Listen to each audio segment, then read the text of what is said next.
이사야서 43장 1절에서 7절 1절을 읽기 시작합니다. 야곱아, 너를 창조하신 여호와께서 지금 말씀하시느니라. 이스라엘아, 너를 지으신 이가 말씀하시느니라. 너는 두려워하지 말라. 내가 너를 구속하였고 내가 너를 지명하여 불렀나니 너는 내 것이라. 네가 물 가운데로 지날 때 내가 너와 함께할 것이라. 강을 건널 때 물이 너를 침몰하지 못할 것이며 네가 불 가운데로 지날 때 타지도 아니할 것이요 불꽃이 너를 사르지도 못하리니 대전하는 여호와 네 하나님이요 이스라엘의 거룩한 이요 네 구원자임이라. 내가 애굽을 너의 속량물로 구스와 스바를 너를 대신하여 주었노라. 네가 내 눈에 보배롭고 존귀하며 내가 너를 사랑하였은즉 내가 네 대신 사람들을 내어주며 백성들이 네 생명을 대신하리니 두려워하지 말라. 내가 너와 함께하여 네 자손을 동쪽에서부터 오게 하며 서쪽에서부터 너를 모을 것이며 내가 북쪽에게 이를 내놓으라. 남쪽에게 이르기를 가두어 두지 말라. 내 아들들을 먼 곳에서 이끌며 내 딸들을 땅끝에서 오게 하며 내 이름으로 불려지는 모든 자 곧 내가 내 영광을 위하여 창조한 자를 오게 하라. 그를 내가 지었고 그를 내가 만들었느니라. 아멘. 이것은 하나님의 말씀입니다. 하나님의 말씀은 능치 못함이 없습니다.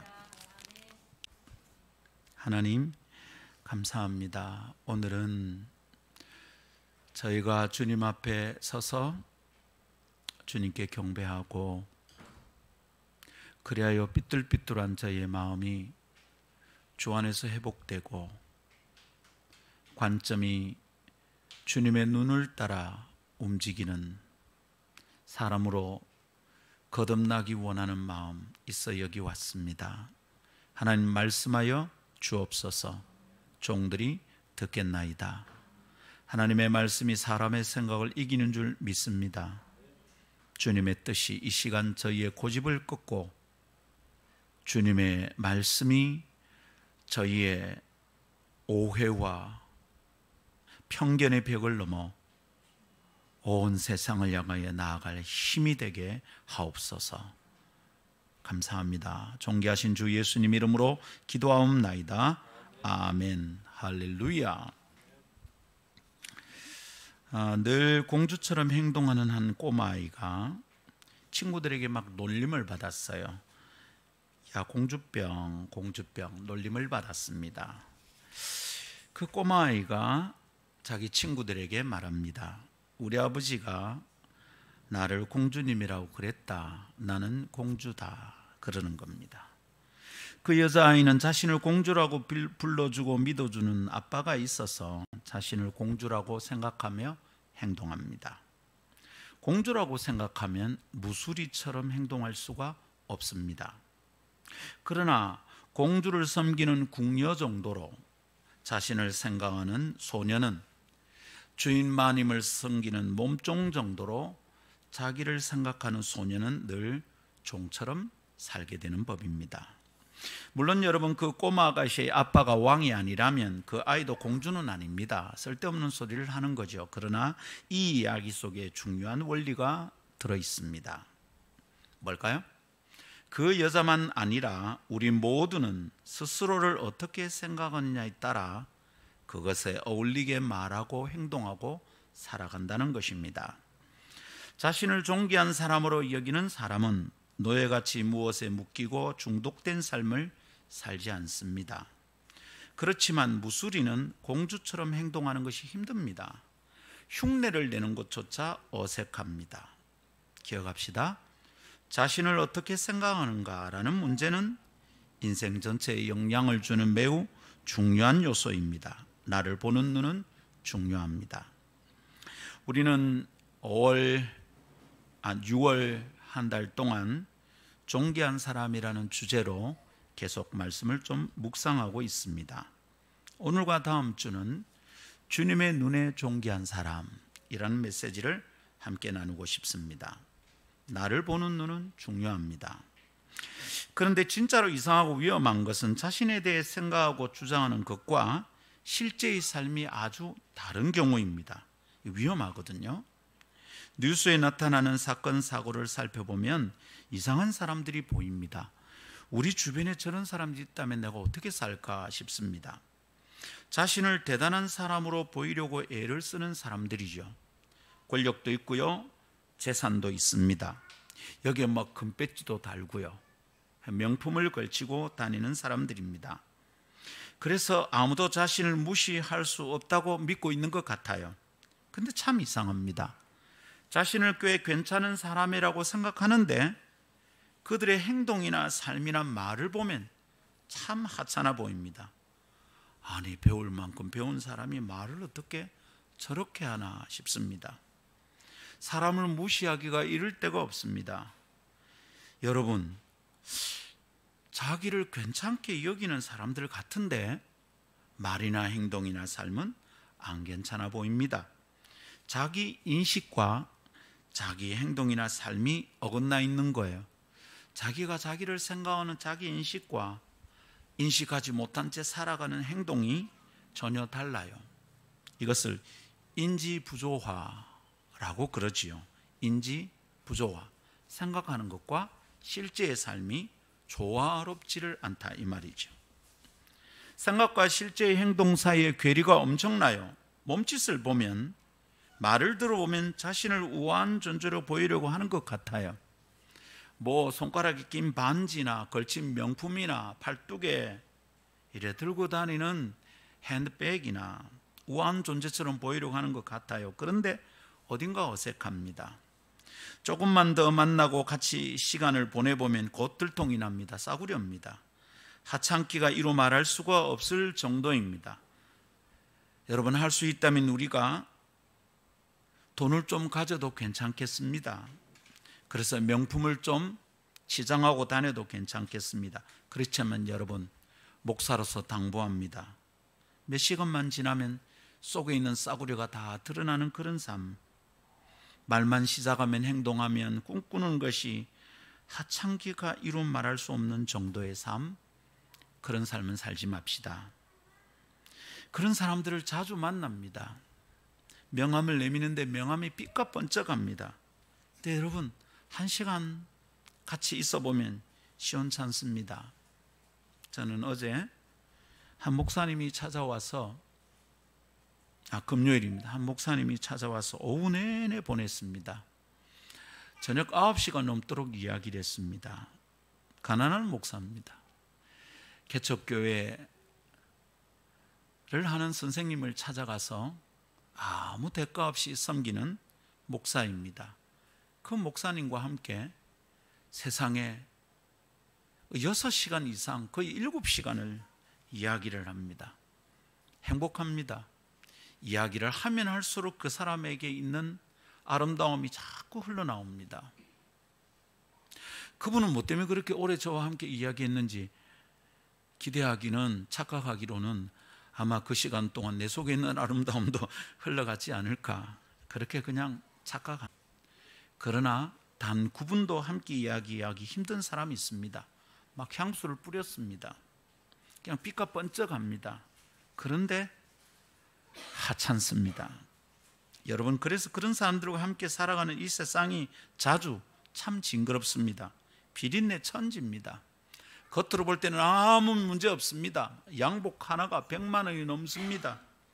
저는 아직 100만 원짜리 양복을 입어본 적도 없고 구경한 적도 없는데 100만 원도 그들이 입는 옷 중에서는 싼 옷이랍니다. 그런데 참 징그럽습니다. 그런 사람들과 같이 있고 싶지 않습니다. 성도들이여, 예수를 만나 새롭게 살게 된 그리스도인들이여, 우리 모두 존귀한 사람이면 좋겠습니다. 좀 하찮은 삶 그만 삽시다. 돈이 있다고 존귀한 것 아닙니다. 가난하기 때문에 하찮은 것 아닙니다. 내가 내밀 명함에 쓸 말이 별로 없기 때문에 내가 별것 아닌 사람이 아닙니다. 사람들이 손가락질해도 우리는 존귀한 삶을 살 수 있습니다. 저는 작은 교회 목사라도 내가 존귀한 자로 살 수 있다면 다 버리고 주님을 따를 수 있습니다. 겉을 꾸며서 존귀한 티를 내는 것이 아니라 그 속에서 존귀함이 흘러나오는 사람이면 좋겠습니다. 제발 그러면 좋겠습니다. 누추한 꼴을 보일 때마다 돌아와 누우면 스스로에게 절망하는 밤이 어디 한둘입니까? 저도 그렇고 여러분도 그렇고. 그러나 그런 밤에도 우리 절대로 포기하지 맙시다. 존귀한 삶을 포기하지 맙시다. 좀 힘들다고 포기하지 맙시다. 좀 짜증난다고 말 함부로 하지 맙시다. 짜증난다고 포기하지 맙시다. 비루하고 싸구려 같은 삶은 멀리 던져버리고 존귀한 하나님의 사람으로 거듭납시다. 그런 소원을 가지고 2주간 동안 이사야서의 말씀을 묵상하고자 합니다. 오늘은 다음 3가지 깨달음을 마음에 품고 존귀한 자의 삶을 시작할 수 있다 믿습니다. 첫 번째, 존귀한 자의 시작은 하나님께 집중할 때 비롯됩니다. 존귀한 자의 신분은, 두 번째, 존귀한 자의 신분은 하나님의 창조하심으로 확인됩니다. 세 번째, 존귀한 자의 안전은 하나님의 구속하심과 동행으로 확보됩니다. 3가지 말씀을 나눌 때 우리 마음에 있는 오해와 편견과 착각이 하나님의 말씀 앞에 굴복하게 되기를 기대합니다. 첫 번째 따라합시다. 존귀한 자의 시작은 하나님께 집중할 때 비롯됩니다. 존귀한 자는 어떻게 그 삶을 시작할 수 있습니까? 하나님께 집중할 때입니다. 하나님은 오늘 이사야 선지자를 통해서 이스라엘 백성에게 메시지를 전달하고 계시죠. 그 메시지의 핵심은 제가 볼 때 4절입니다. 4절 한번 볼까요? 네가 내 눈에 보배롭고 존귀하며 내가 너를 사랑하였다. 이럽니다. 한번 따라합시다. 너는 존귀하다. 너는 보배롭다. 하나님이 그렇게 보신다 이 말입니다. 하나님의 눈에 이스라엘이 존귀하다는 것이에요. 아니, 내 마누라가 볼 때 내가 어떻다, 내 남편이 볼 때 내가 어떻다, 우리 옆집 사람이 301호가 나를 볼 때 어떻다 아니고 하나님이 나를 보실 때 내가 어떻다. 하나님 이 얘기를 하고 계시는 거죠. 여러분, 이스라엘이 스스로 자기들이 존귀하다는 것을 잘 알고 있다면 굳이 말할 필요는 없죠. 예를 들어 볼까요? 누가 저보고 자꾸 넌 남성이다, 김상건 너는 남자대, 내게 그렇게 강조하지 않아도 됩니다. 제가 남자인 거 알고 있습니다. 제가 뭐 정체성이 왔다 갔다 하는 사람은 아닙니다. 그런데 자꾸만 저보고 네가 남자다, 목사님 남자입니다, 자꾸 그러면 이거 내가 남자답지 못해서 나를 비난하는 거 아닌가 싶은 느낌이 듭니다. 자, 그렇다면 여러분, 이스라엘은 왜 하나님이 이들을 너는 내가 볼 때 존귀하다 이렇게 말하는 걸까요? 이스라엘은 자기가 볼 때, 혹은 다른 사람이 볼 때, 이스라엘은 다른 나라가 볼 때, 혹은 자기가 자기 스스로를 볼 때 존귀하지 않다고 여기고 있는 거죠. 오늘의 본문보다 좀 앞쪽에서는 이렇게 이스라엘을 부르시는 장면이 나옵니다. 우리가 이사야 43장을 읽었잖아요. 41장 14절에 보면 하나님이 이렇게 말씀하십니다. 버러지 같은 너 야곱아, 이럽니다. 이전 번역에서는 이것을 지렁이 같은 너 야곱아 이랬었어요. 버러지 같아, 지렁이 같아. 여러분, 이거 어떻습니까? 기분 좋게 들립니까? 누가 나보고 아이 버러지 같은 사람아 이러면 싸울 것 같아요. 가만 놔두지 않을 것 같아. 그렇다고 목사가 주먹을 쓸 수도 있겠죠. 잘 참아야 되는데 막 옛사람이 부활하는 겁니다. 근데 여러분, 하나님이 이스라엘이 버러지 같아, 지렁이 같아, 하나님 이스라엘을 그렇게 생각한다는 걸까요? 그렇다면 지금 너는 내 눈에 존귀하다 말하는 것은 웃기는 얘기잖아요. 버러지 같아, 지렁이 같아. 이스라엘이 어쩌면 자기의 정체성, 존귀한 정체성을 놓쳐버리고 있는 것 같아요. 가만히 스스로의 처지를 생각하면 그런 말도 하겠습니다. 430년이나 다른 나라에서 노예 생활을 했었잖아요. 430년. 우리는 35년 동안 다른 나라에, 그죠? 노예처럼 살았는데 속국이 되었었는데 그 폐해가 우리나라에 속속들이 박혀 있습니다. 일제의 잔재 말입니다. 430년이나 이집트에 잡혀가서 노예였다 이 말이죠. 여러분, 그래가 겨우 해방됐는데 그런데 다시 또 다른 나라에 망한답니다. 6절을 보면 이럽니다. 내가 북쪽에게 이르기를 내놓으라. 남쪽에게 이르기를 가두어 두지 말라. 북쪽에 있는 누구에게 갇혀 있는가 봐요. 남쪽에 있는 누구에게 가두어져 있는 거죠. 하나님이 그래서 내놓으라, 가두지 말라 이래 말씀하십니다. 아마도 북쪽은 북이스라엘을 무너뜨린 아수르와 유다를 멸망시킨 바벨론 같습니다. 이스라엘 북쪽에 있습니다. 그죠? 남쪽은 뭐겠습니까? 430년간 노예로 머물던 이집트죠. 애굽입니다. 그 북의 나라와 남쪽 나라에 잡혀가서 이방의 객이 되고 끌려간 노예가 된 삶이라면 어떨까요? 망하고 끌려갔는데 겨우 해방돼서, 근데 또 망해요.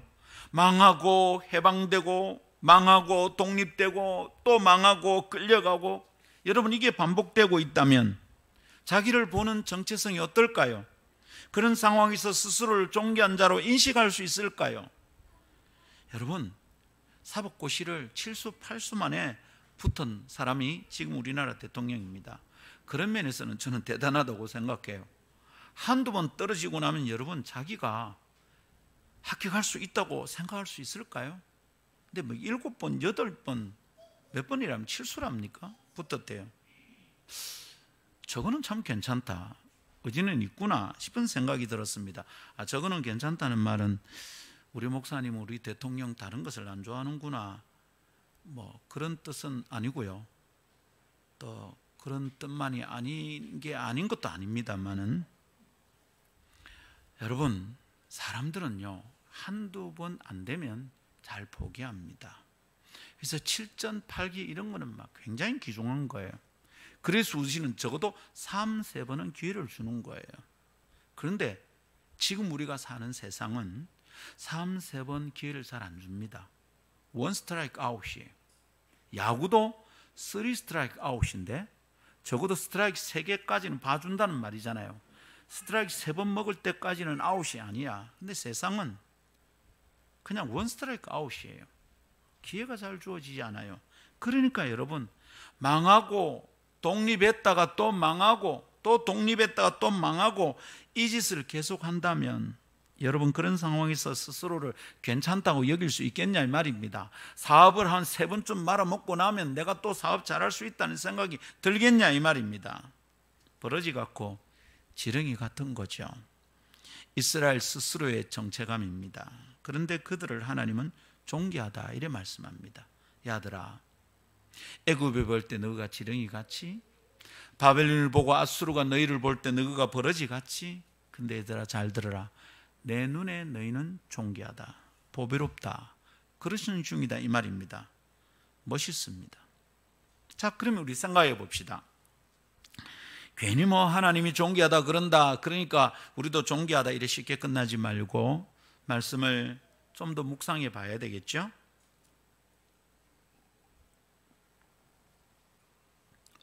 이스라엘은 어떻게 하다가 존귀하다는 정체성을 잃어버렸을까요?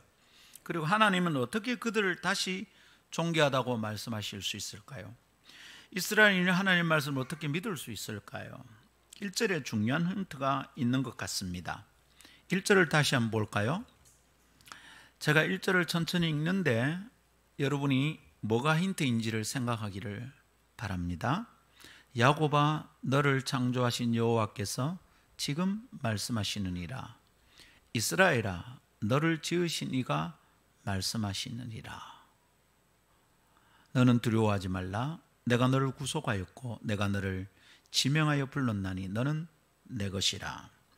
자, 이 1절을 읽고 이스라엘은 어쩌다가 존귀하다는 정체성을 잃어버렸을까? 하나님은 어떻게 이스라엘이 존귀함을 회복할 수 있다고 말씀하시는 걸까? 여러분 여기에 무슨 힌트가 보입니까? 뭐 깨달은 바가 다 있는 것 같아요.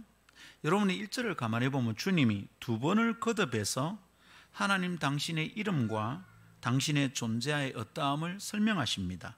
나는 여호와다, 너를 지으신 이가 말씀하신다 이래요.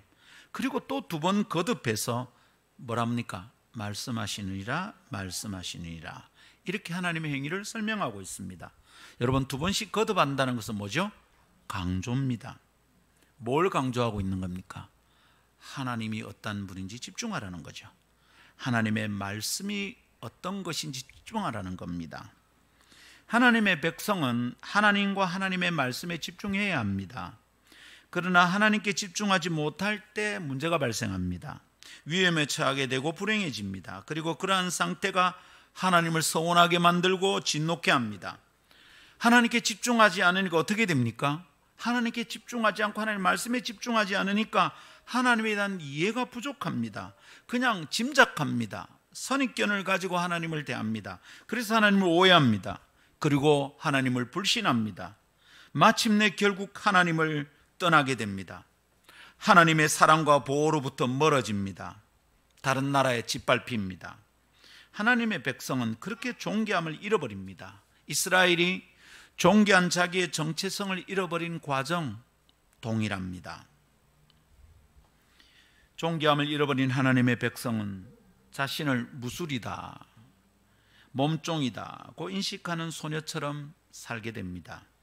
눌리지 않아도 될 것에 눌립니다. 부끄러워하지 않아도 될 것에 부끄러워합니다. 묶이지 않을 것에 묶여서 허덕입니다. 안타까운 일입니다. 만나고 부딪히는 상황마다 어쩔 줄 몰라서 허둥대고 두려움에 사로잡혀서 쩔쩔맵니다. 그래서 이사야가 하나님의 뜻을 전합니다. 이스라엘아, 하나님께 집중해라. 하나님이 어떤 분이 집중해라. 하나님의 말씀에 집중해라. 그리고 네가 처한 상황에 휘둘리거나 두려워하지 말라 말씀하십니다. 자, 여러분, 이런 원리를 이해할 수 있는 다른 이야기가 성경에 많습니다. 우선 우리가 잘 아는 얘기 하나를 설명하겠습니다. 블레셋의 거인 골리앗 하면 누가 생각납니까? 골리앗 하면 누가 생각나죠? 다윗이죠. 블레셋의 거인 장수 골리앗과 마주선 이스라엘의 군대는 참 시시했습니다. 너무 커 보이거든. 골리앗이 너무 무서워 보여. 누가 나가서 싸우면 막 한 방에 날아갈 것 같습니다. 골리앗이 아침마다 나와서 시비를 겁니다. 야, 내하고 1대1로 붙어서 나를 이기면 우리나라가 너한테 졌다. 막 이렇게 큰 소리 치는데 아무도 나서지를 못합니다. 꽤 힘쓰는 사람들이 이스라엘도 있습니다. 씨름하면 1등하는 사람이 있고 칼로도 1등하는 사람이 있고 있습니다. 근데 여러분, 아무도 나서지 못합니다. 이스라엘 군대 전체가 진짜 시시합니다. 눈앞의 상황이 두려워서 벌벌 기는 형국입니다. 골리앗에 쩔쩔맵니다. 왜 그렇습니까? 골리앗은 너무 커 보이고 자신들은 너무 작아 보였습니다. 두려움은 이럴 때 시작됩니다.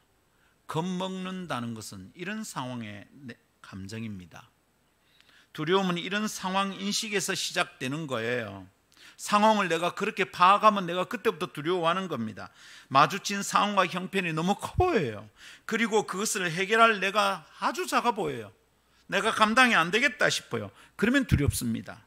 두려움이 몰려오면 어떻게 됩니까? 그때부터 우아함이나 존귀함은 없습니다. 아름다운 모습은 오간데 없이 사라집니다. 허둥이가 나서고 지둥이가 등장합니다. 허둥지둥한다는 말입니다. 허서방 지서방이 나오면 그때부터는 오합지졸이 되는 거죠. 이스라엘 군대는 그렇게 순식간에 오합지졸이 되고 말았던 겁니다. 보아야 할 것을 보지 않고 안 봐도 될 골리앗을 보고 있었잖아요. 그러나 다윗은 달랐습니다. 그는 이스라엘 군대의 모든 군사와 비교해도 작았습니다. 소년 다윗은 아직 입영 대상자도 아닙니다. 그러니까 형들은 군대에 나갔는데 지는 집에 있었죠. 아버지가 군대에 나간 형들에게 뭘 좀 갖다 주라 이래서 심부름 온 거예요. 소년 다윗은 그냥 아이예요. 그냥 조약들 가지고 물맷돌 돌리는 정도예요. 칼을 쥐어본 적, 창을 쥐어본 적도 없어요. 방패를 들어본 적도, 갑옷을 입어준 적 없어. 사울의 갑옷을 주니까 다윗이 감당이 안 될 정도였어요. 그런 소년에게 거인 골리앗은 어땠을까요? 산이죠. 성벽입니다. 너무도 거대합니다. 그러나 그는 눈앞에 있는 거인에게 마음을 빼앗기지 않았어요. 거기에 자기의 마음을 다 쏟지 않았어요. 그는 하나님께 집중했어요. 다윗이 뭐라고 말합니까? 너는 칼과 창과 단창으로 내게 나오지만, 이 조그만 꼬마를 다루는데 막 창 가지고 칼 가지고 너는 내게로 오지만 나는 네가 무시하고 업신여기는 이스라엘 군대의 하나님의 이름으로 나아간다. 너는 칼, 창, 단창 가지고 나오지만 나는 그런 거 없다. 근데 내게 있는 강력한 무기가 있다. 그게 뭐냐면 너는 강력하다고 여기지 않고 무시하지만 하나님의 이름이 내게 있다. 그렇게 선포하면서 거인에게로 주저하지 않고 돌격했습니다. 그리고 어떻게 됐죠? 이겼습니다. 다윗에게 두려움이 없었습니다. 왜요? 다윗은 눈앞에 커 보이는 골리앗에게 집중한 게 아니라 그가 섬기는 하나님께 집중했습니다. 무리를 걷던 베드로도 마찬가지였습니다. 예수님에게 집중하니 걸을 수 있었는데 갑자기 거세게 일어나는 파도의 눈길을 주니까 두려웠죠. 그리고는 물에 빠져갔습니다. 두려워서 실패하는 사람들이 어떻게 실패하고 두려워하는지를 잘 보여주는 예입니다. 그러나 주님의 음성을 듣고 주님께 집중하는 순간 두려움을 이겨낼 수 있습니다. 주님이 거기 계신데 베드로는 파도 때문에 쫄았던 거예요. 기억합시다. 주님은 상황보다 크고 완전하십니다. 그 하나님께 집중하면 하나님을 이해하게 되고 하나님의 관점에서 내 상황을 관찰하고 파악할 수 있습니다. 그리고 두려움을 이겨냅니다. 두려움을 극복한 하나님의 사람은 아름답습니다. 존귀함을 회복할 수 있습니다. 모든 일이 잘 될 거다 이런 얘기하는 거 아닙니다, 여러분. 여전히 우리 교회는 숫자가 적고 목사는 그래서 두려워질 수도 있습니다. 그러나 여러분, 이 상황, 코로나 때문에 사라진 성도들로 인하여 비어있는 이 자리를 집중하는 것이 아니라 하나님께 집중하는 거죠. 사람의 자리는 비어있어도 하나님이 여기 그분의 영광으로 밀도 있게 임재하여 주신 줄 믿습니다. 그 하나님께 집중하는 게 예배이고 그 하나님께 집중하는 게 믿음입니다. 그 하나님의 말씀에 초점을 맞추는 게 신앙입니다. 하나님의 사람은 존귀한 사람입니다. 그들은 하나님과 하나님의 말씀에 집중하며 자신이 누구인지 확인합니다. 그리고 우아하고 존귀한 삶을 살 수 있습니다. 지렁이의 삶 같은 진흙탕 속 형편 가운데서도 그 사람은 존귀함을 잃지 않습니다. 좀 다릅니다. 그렇다면 우리 모두 하나님께 집중합시다. 형편과 상황을 자꾸 주저리 늘어놓으면서 존귀함을 잃어버리지 맙시다. 지저분한 변명 많이 늘어놓지 맙시다. 그분의 말씀에 집중합시다. 하나님을 오해하지 맙시다.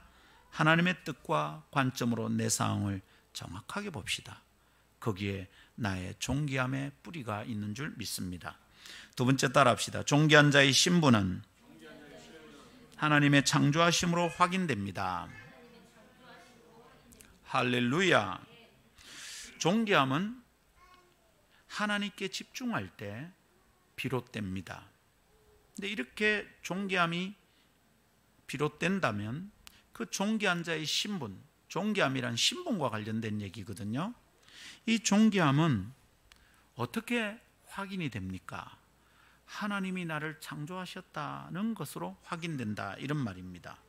자, 하나님은 두 번씩 거듭하면서 내가 누구인지, 내 말이 어떠한지 집중해라, 그렇게 말씀하셨다 그랬죠.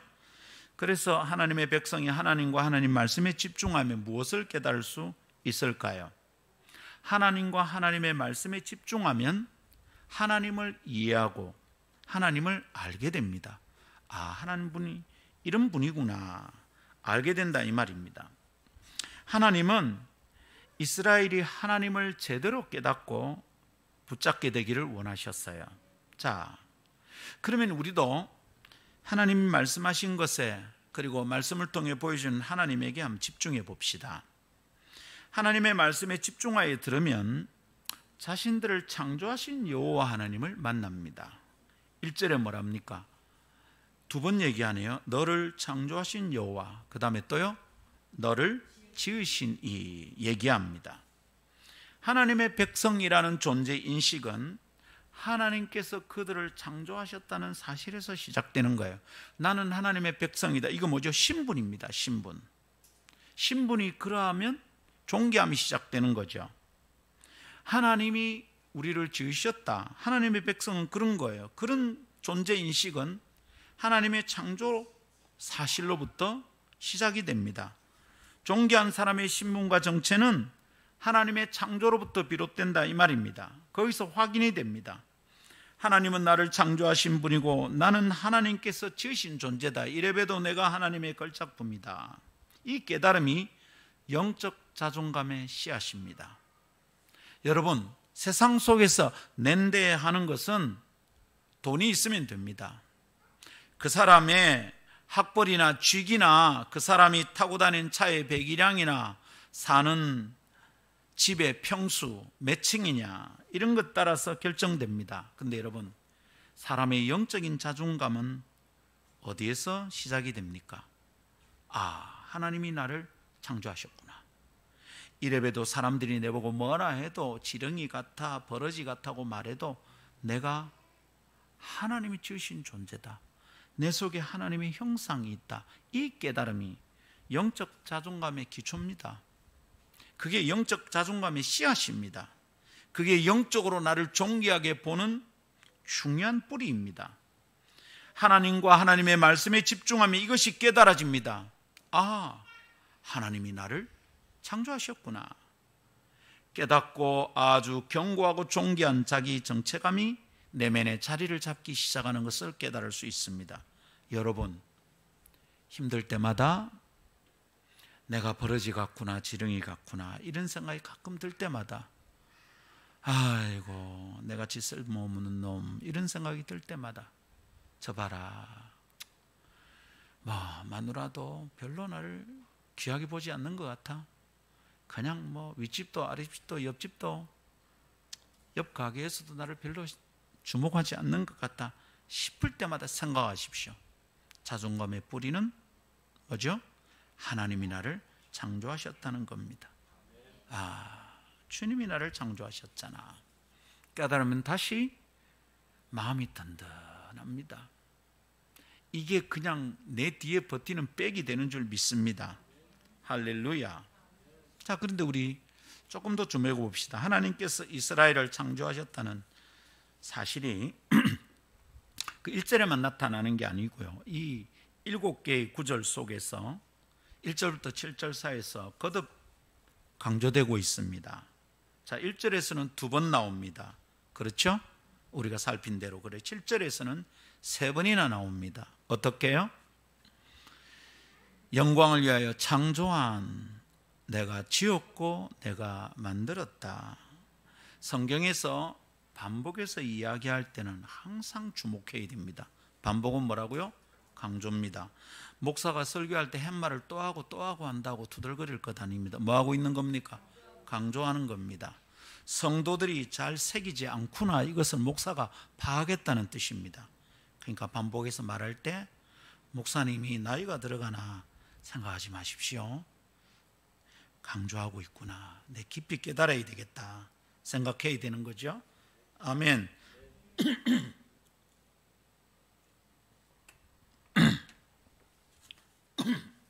죄송합니다. 결국은 하나님이 1절에서 2번, 7절에서 3번이나 얘기한다는 것은 뭡니까?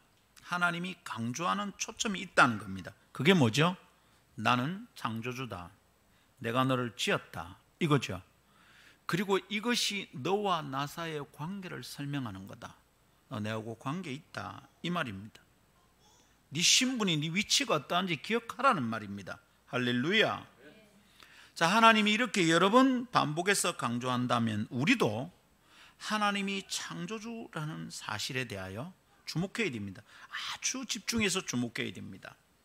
그렇게 해서 주목해가지고 우리가 관찰해 보니 하나님이 창조하셨다는 선언이 2가지와 연결되어 있어요. 하나는 너는 내 것이다, 이거는 1절이죠. 이 선언과 2번째는 내 영광을 위해 창조되었다는 인식, 7절이죠. 이것은 이 2가지와 연결되어 있어요. 내가 너를 창조했다는 것은 첫 번째 뭐라고요? 네가 내 거다라는 것과 연결되어 있고요. 2번째는요, 너는 내 영광을 위해서 지어졌다라는 것과 연결되어 있다, 이 말입니다. 자, 이것을 가만히 살피면 알겠어요. 하나님의 말씀이 왜 이런지 알겠어요. 하나님의 말씀은 하나님께서 이스라엘 문제를 정확하게 파악하고 계시다는 것을 여실히 보여줍니다. 이스라엘의 문제가 뭡니까? 이스라엘은 나라가 망하고 잡혀가 노예처럼 살게 되는 것에 대한 두려움이 있어요. 이사야는 지금 일어난 일 말고 앞으로 될 일을 지금 예언하고 있거든요. 북쪽 아직 이스라엘이 아수르에게 망하지 않았어요. 아직 예언하고 계신 거예요. 근데 이 예언을 듣는데 이스라엘 백성이 들으면서 두려워할 수 있고 잡혀갈 때 두려워할 수 있거든요. 망하게 될 것이라는 예언을 하면 듣는 백성들이 두려워할 거고, 그 예언이 이루어지면 그거 봐라, 예언대로 됐다, 이제 큰일 났다, 우리는 노예다, 두려워할 것이 틀림없죠. 그 말을 전하는 선지자를 좋아할 리가 없습니다. 미워하게 될 겁니다. 그래서 선지자들이 잡히고 갇히고 이사야는 톱에 켜 죽임을 당했습니다. 여러분, 그런 예언을 들으면 이스라엘은 어떨까요? 하나님이 자기를 버린 것 같고요, 그래서 내가 버러지가 된 것 같고 지렁이가 된 것 같죠. 하나님이 우리를 버렸다면 우리는 뭐냐? 우리가 하나님에 소속되어 있냐? 하나님하고 내가 무슨 관계냐? 자신들의 존재가 무슨 의미가 있는가 싶을 겁니다. 여러분, 주님이 이걸 파악하고 계신 거죠. 그래서 주님이 말씀합니다. 내가 너를 지었는데 그래서 네가 내 거다. 내가 너를 지었는데 그래서 너는 내 영광을 위해 살게 될 거다. 하나님 이것을 알고 하나님의 말씀에 집중하라는 것이죠. 성도 여러분, 그들은 하나님 말씀에 집중해야 했었습니다. 오늘 우리는요, 우리도 하나님의 말씀에 집중해야 합니다. 자, 이미 잠깐 지나침에 얘기했지만 하나님께 그들을 창조하셨으니 그들은 누구 겁니까? 하나님의 것이죠. 하나님의 소유된 백성입니다. 그래서 하나님은 너는 내 것이다 라고 선언하고 계신 거죠. 이스라엘은 이것을 기억해야 됩니다. 이 사실에 집중해야 됩니다. 골리앗이 얼마나 큰지 집중할 게 아닙니다. 아수르가 쳐들어오면 우리는 이겨내나 못 이겨내나, 무기가 얼마나 되냐, 군대 수는 누가 많냐, 그것 생각할 일이 아닙니다. 하나님이 우리를 창조하신 우리는 하나님의 것이다, 하나님의 소유다, 이 사실에 집중해야 됩니다. 이스라엘은 하나님의 소유, 하나님께 속한 자들입니다. 그게 그들의 신분입니다. 그게 자격입니다. 존귀한 신분입니다. 영광스러운 자격입니다. 하나님에게 속한 사람들이니까 하나님께 속한 모든 것을 누릴 자격을 얻었다, 이 뜻이거든요. 얼마나 아름답고 놀랍습니까? 할렐루야. 여러분, 무엇이 두렵습니까? 그들은 하나님에게서 잘려나가지 않습니다. 하나님은 하나님의 것을 다른 권세들에게 빼앗기지 않습니다. 하나님의 손에서 누가 하나님의 것을 빼앗아갈 수 있습니까? 그들의 신분은 보장되고 그들의 명예는 지켜지고 확보되었습니다.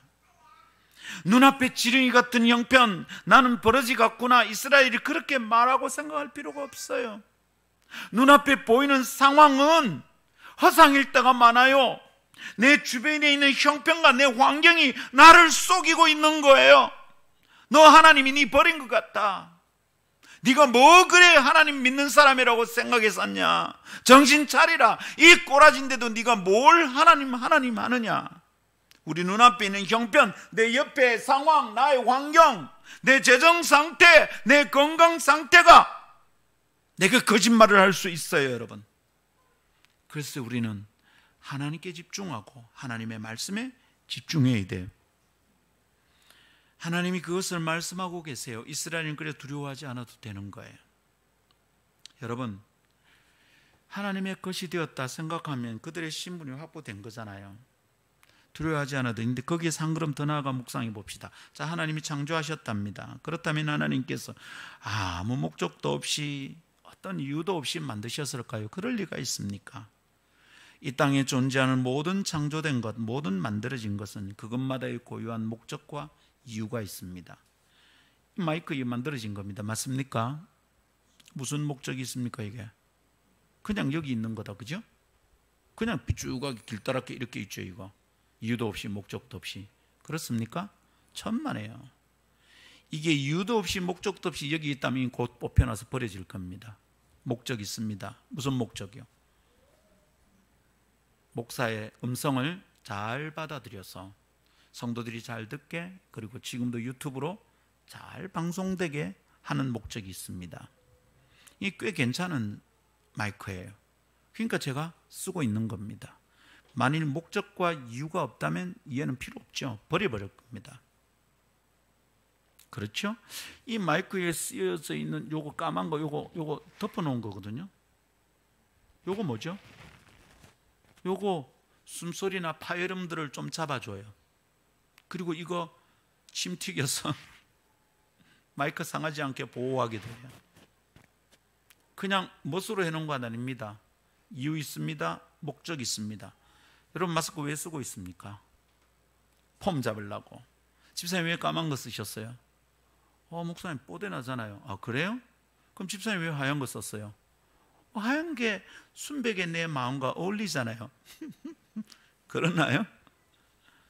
마스크 목적 있습니다. 코로나 병균체로부터 우리를 보호해 줍니다.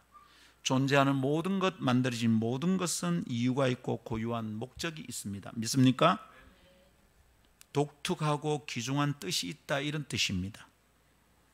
하나님 만드신 것 중에 하찮은 건 아무것도 없습니다. 하나님 쓰레기를 창조하지 않으셨어요. 하나님께서 창조하셨는데 목적도 없이 행하실 리가 없습니다. 이스라엘은 하나님의 목적을 품고 있는 존재들입니다. 북쪽에 밟히고 남쪽에 빼앗기고 그래서 버러지 같아 말할 이유가 없어요. 여러분, 하나님의 목적이 있어요. 혹시 밟힌다면 밟히는 이유가 있고, 잡혀간다면 잡혀가는 목적이 있는 줄 믿습니다.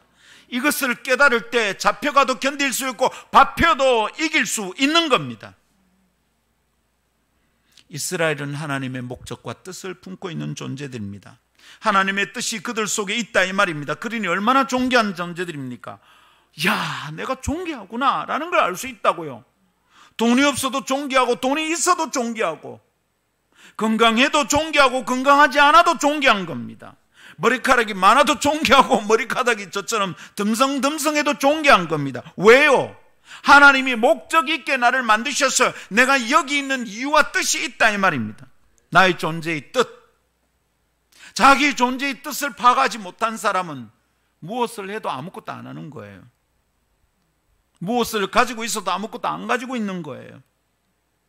그러나 나를 향한 하나님의 목적, 그 이유를 깨달은 사람은 아무것도 없어도 너무 많이 가지고 있는 거예요. 깨닫기를 바랍니다. 그럴 때 자존감은 회복됩니다. 죽지 않아도 되고요, 비실되지 않아도 됩니다. 두려움에 휩싸여 허덕이 된 시간들로부터 그때 자유케 되고 해방되는 줄 믿습니다. 어떻습니까, 여러분? 이 말씀 들으니 어떻습니까? 하나님의 말씀에 집중해 보니 어떻습니까? 우리 안에 어떤 깨달음이 있는지요? 무언가 시작되지 않습니까? 여러분, 혹시 내가 하나님께서 지으신 존재다 하는 생각이 있습니까? 그렇다면 내 존재에는 뜻이 있는 겁니다. 하나님의 목적이 내 인생 가운데 담겨 있단 말입니다. 이래봬도 내가 하나님께 속하였고 하나님의 목적을 따라 살도록 지음받았다, 이 말입니다. 내가 그런 사람입니다. 여러분 볼 때 제가 배도 좀 나오고 머리카락이 좀 듬성듬성해도 제가 그런 정도의 사람인 줄 아십시오. 제 연봉이 1억도 안 넘고요, 1억 좋아하시네, 그 절반도 안 되는데 그래도 제가 하나님의 목적을 가진 사람이에요. 제가 존귀한 사람이에요. 제가 그런 사람이라고요. 네? 제가 레벨이 달라요. I'm on the next level. 연습을 어제 해봤는데 또 잘 안 됩니다. 이러한 말씀을 붙잡고 묵상하며 집중하면 내 속에 다른 힘이 생기는 거죠. 나를 보는 다른 관점이 시작되는 거죠. 나는 존귀한 사람이다. 다른 사람하고 비교할 필요가 없죠. 그냥 나로서 충분한 거죠. 나를 지으신 하나님으로 충분한 거죠. 나는 함부로 살 사람이 아닌 겁니다. 아멘. 여러분, 이거 생각하고 말 함부로 하지 맙시다. 행동 함부로 하지 맙시다. 옷을 멋있게 명품을 거쳤다고 내가 멋있는 거 아닙니다. 그 사람의 내면에서 소위 말하는 아우라가 나오는 거 아니겠습니까? 존귀한 사람으로 삽시다. 마지막 세 번째입니다. 존귀한 자의 안전은 하나님의 구속하심과 동행으로 확보됩니다. 자, 존귀함은 어떻게 시작되냐? 하나님이 창조하셔 시작된 데 있습니다. 이 존귀한 자의 하나님께 집중함으로 시작된 데 있죠. 근데 집중해 보니 뭘 깨닫습니까? 아, 하나님이 나를 창조하셨구나. 거기서 내 신분이 확인되고 확보된 데 있습니다. 이제 그런데 신분은 그런데 내가 안전한가 이 말입니다. 나의 안전은 하나님의 구속, 하나님과 나 동행하는 것으로 확보된다 이 말입니다. 하나님께서는 이스라엘이 하나님께 집중하고 하나님의 말씀에 집중하기를 원하십니다. 하나님께 집중하면 문제가 풀어지기 시작합니다. 이해할 수 있고요, 하나님의 뜻을 깨달아서 걱정이 사라집니다. 두려움이 떠나갑니다. 그래서 우리도 하나님께 자꾸 집중해야 되겠습니다. 오늘 아침 하나 더 하나님께 집중해 보면 말씀을 통해 보이는 게 또 있습니다. 하나님은 스스로를 설명하여 보여주시기를 어떻게 보여주시느냐? 뭐라고 말씀하십니까? 당신의 백성을 구속하여 건져내시는 분이랍니다. 1절 다시 봅시다. 너를 지으시니가 말씀하신다. 뭐라고 말씀하는 내용이 이래요. 너는 두려워하지 말라. 그 다음 내가 너를 구속하였다. 내가 너를 지명하여 불렀다. 너는 내 거다. 이러네요. 뭐라 그럽니까? 구원하여 내신답니다. 구속자랍니다. 구원자라고 그랬으네요. 하나님은 스스로를 설명하고 스스로를 계시하기를 뭐라 그러냐면 나는 창조주일 뿐 아니라 또 뭐라고요? 나는 구원자다. 구속자랍니다. 할렐루야. 하나님이 건져내시는 분이래요. 구원하시는 분이래요. 잡혀가도 구해내시고요, 끌려가도 해방된대요. 노예처럼 낮아져도 다시 건져내서 회복시켜 주신대요. 그래서 불 가운데 지나도 강을 건널 때에도 안전하다는 것입니다. 2절 네가 물 가운데로 지날 때 내가 너와 함께 할 것이라. 강을 건널 때 물이 너를 침몰하지 못할 것이며 네가 물 가운데로 지날 때, 불 가운데 지날 때 타지도 아니할 것이요 불꽃이 너를 사르지도 못하리라. 할렐루야. 하나님이 건져내 주신대요. 그리고 하나님이 보호하신대요. 여러분, 건져냈는데 구원했는데 또 시궁창에 처박을 리가 있습니까? 자신의 안전이 확보되지 않은 상태에서 자신을 존귀한 자라고 주장할 사람이 있을까요? 안전이 확보돼야 존귀한 겁니다. 최근 우크라이나 사태를 보면서 우크라이나 역사에 대해 더 알고 싶어서 책 한 권을 읽었습니다. 그것을 읽다가요, 제정 러시아 마지막 황제인 니콜라이 2세에게를 접하게 되었습니다. 여러분, 제정 러시아는 어마무시한 나라거든요. 영토와 힘이 거대했습니다. 그런데 니콜라이 2세 때 망했어요. 레닌이 중심으로 일하는 볼셰비키 당에게 혁명으로 그냥 쫓겨났잖아요. 황제라는 직책이 있었어요. 혈통이 있었어.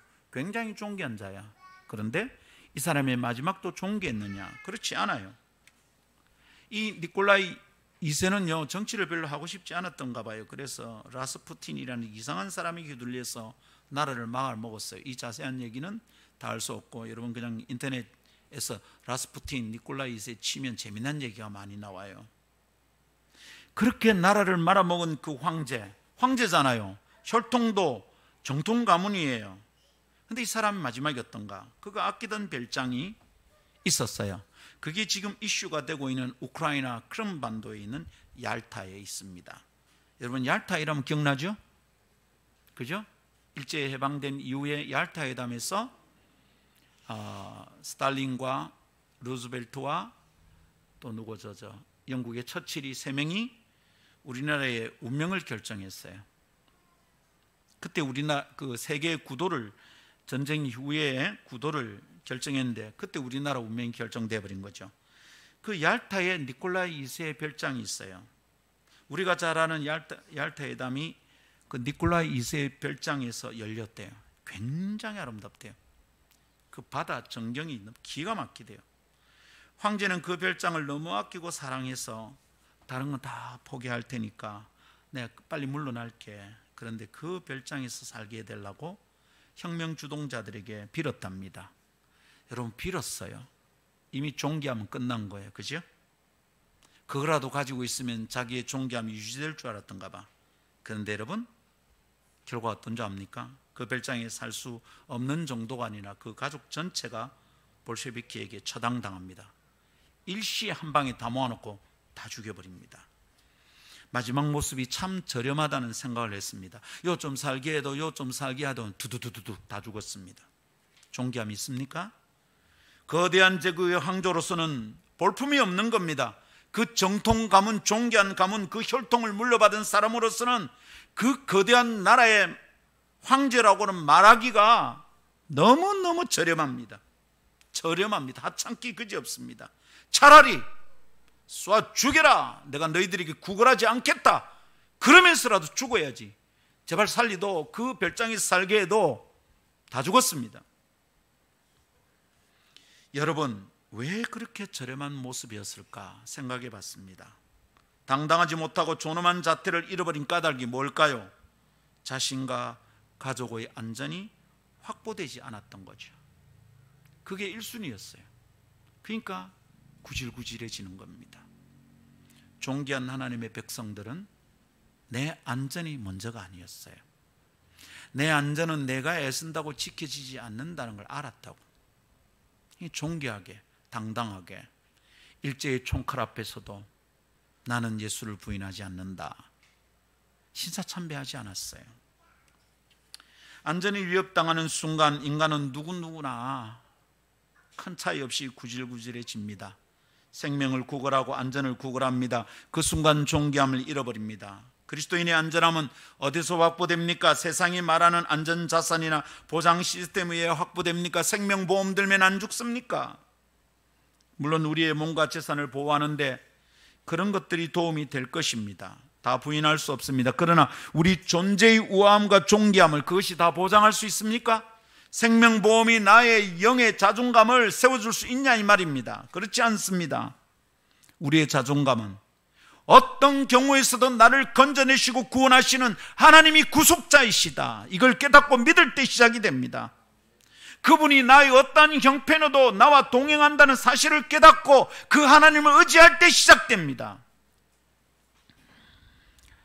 일제에 잡혀서 고문을 당하고 거꾸로 매달아 놓고 코에다가 고춧가루 탄 물을 들이붓고